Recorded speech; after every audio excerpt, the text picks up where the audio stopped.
Hey guys, thank you for checking out our video. My name's Sean Elders and this is Pinnacle Combat Arts. Like, subscribe, comment down below, hit the bell so you can be notified every time we get a new video. Today we're going to be working on the knife. Let's get started.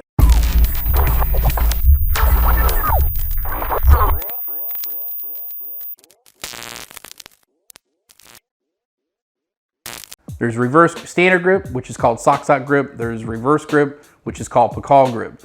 These different grips have their strengths and weaknesses. I would say the standard grip actually is the best one because it has the most reach and you can use it close quarter. Most people think, that you can only use reverse grip in close quarter, but that is not the case. So it just all depends on what you're doing and how you're working and what is best for you at that moment in time, okay? The idea is that you need to be versatile in any type of grip, okay? That's the key.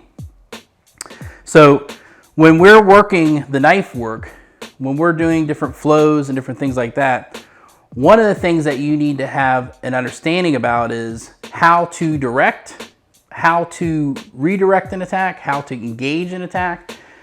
The first step is to understand templates, lines of attack, and how to deal with those different lines of attack. Okay, that is very important. So we have a numbering system. My numbering system is different than other people's numbering systems. Everybody's kind of got a series of numbering systems.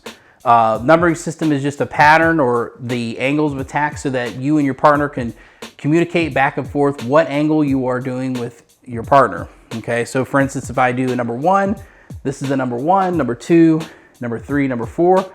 Number 5 is diagonal up, number 6 is diagonal up, and number 7 is a thrust, okay?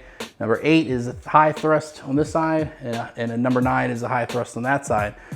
That's not the whole numbering system, but that is the first part that you need to know today. So what is the template to the knife is where I'm cutting to the neck, to the stomach, blue worm, underneath the arm, the belly button here. Up underneath is the 3 and the 4.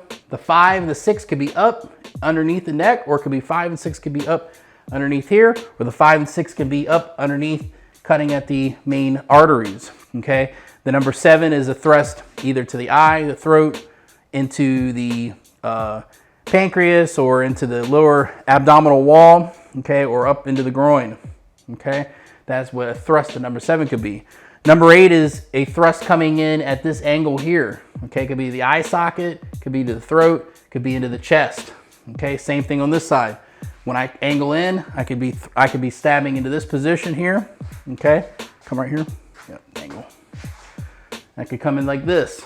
See, this is a number 9. It could be to the eye, it could be to the neck or jugular, or it could be into the chest or into the abdominal area here on this side. Okay.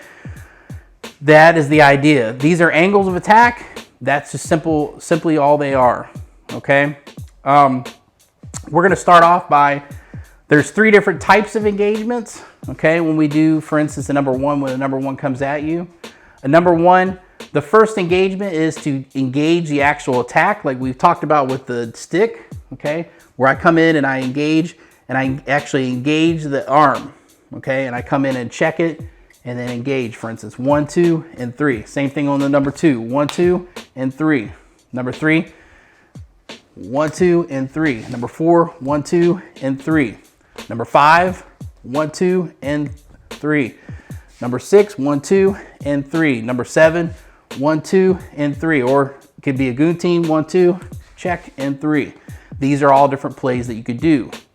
This is the type of engagement that we are doing. So I'm engaging the attack itself, okay? The second variation of the attack could be what we would call interception, or attacking while defending. So when he starts to do it, I'm already there. And I just defend by engaging this, and this knife hand goes already right to the throat or the chest, right away, boom, just like that. He gives me number 2, boom, just like that, okay? Same thing with the 3, boom, 4, boom, 5, boom, 6, boom, 7, boom. And I come in and I go to the side, okay? So those are some basic engagements for the single knife, okay? We call the first one that is mostly what most people need to do because they don't have the timing down yet, okay? So when that number 1 comes in, it's 1, 2, and 3. See that? 1, 2, and 3. 1, 2, and 3.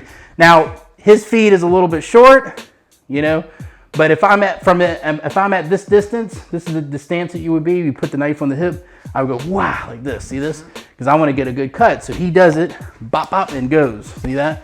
Bop, bop, and goes. He's engaging it.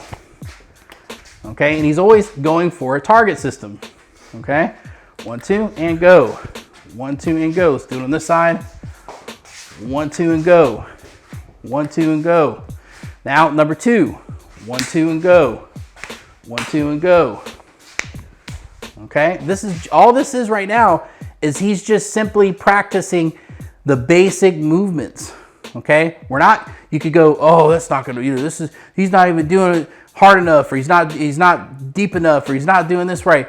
You're just learning the fundamentals. Okay, context is the key to this. Okay, you have to start at fundamentals and you work your way up until I'm really trying to jam this into them, or we're using shock knives, or whatever the case may be. Please understand that, because some people, they look at this and they go, oh, that's, you know, that's crap, or this is, no, this is the foundation to knife to hand combat. Okay, you need to understand that. Okay, so the 1 comes in, bop, bop. The 2 comes in, bop, bop. Okay, the 3 comes in, bop, bop. The 4 comes in, bop, bop. Number 6, see, number 7. Yep, sorry, that was a 7. The 8, bop, bop. It doesn't really make a difference. And then 9, okay? These are the basic concepts of how to engage. Okay, this is the key. So you need to understand that when the number 1 comes in, this hand engages first, and then boom, and you have to get this basic down first. Okay, so this is what they call midro mono range, middle range. All right, largo mono range would be when he does the number 1, I would move away, cut his hand, and then come back in after he responds to the cut that I just gave him. Okay, in other words, there's a delay. If you get your wrist cut, there's a pain response and delay that happens in your brain, which creates a delay and opportunity for me to come in and do what I need to do. Okay, this is the safest. Largo mono is the safest range.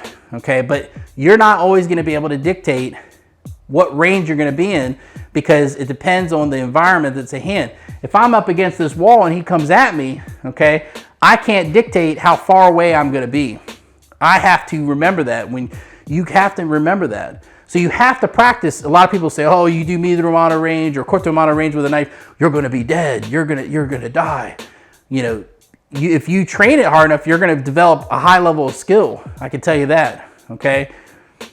Remember that. All right. So you have to know it. You can't just always practice largo mono range. You need to know how to fight in corto mono range and in midro mono range. The long range, middle range, and close quarter range. Okay. So that is a key. So that's what we're doing today. We're doing midro mono range. All right. So when that number 1 comes in, bah, like this, see? And then I do it to him, bah. And so this is the drill that you can do 1 and 2, and then he does 1 and 2, 1 and 2, he does it. But we have to do it enough to be able to cut at them. I don't want you going real wide like this, but I also want you to do it. I don't want you to just go like this. You need to come in a little bit and lift the blade up high enough where that I could cut that jugular if I needed to, right? So here, bam, and then bam, okay? Bam, bam, bam, bam.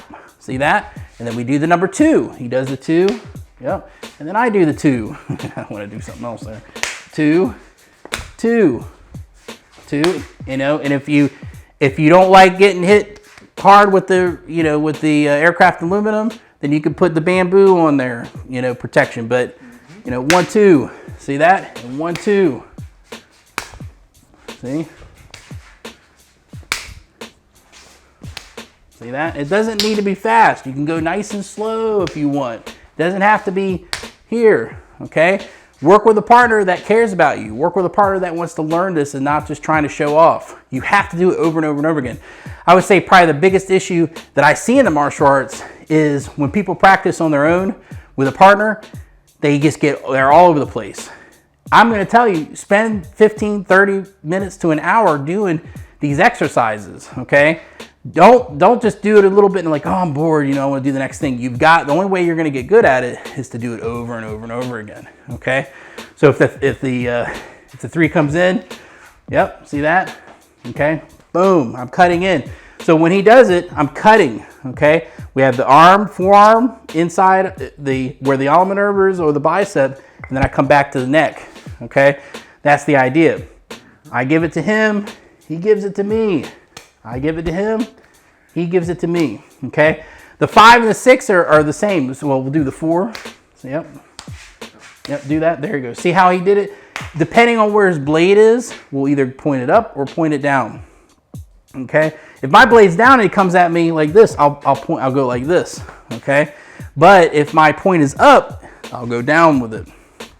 That is economy of motion. Okay. Let me show you on this side. So if the point of my weapon is down and he comes in, I'm going to cut like this. See that? And if my point is up, I'm going to go down like this on the attack. Just like that. See?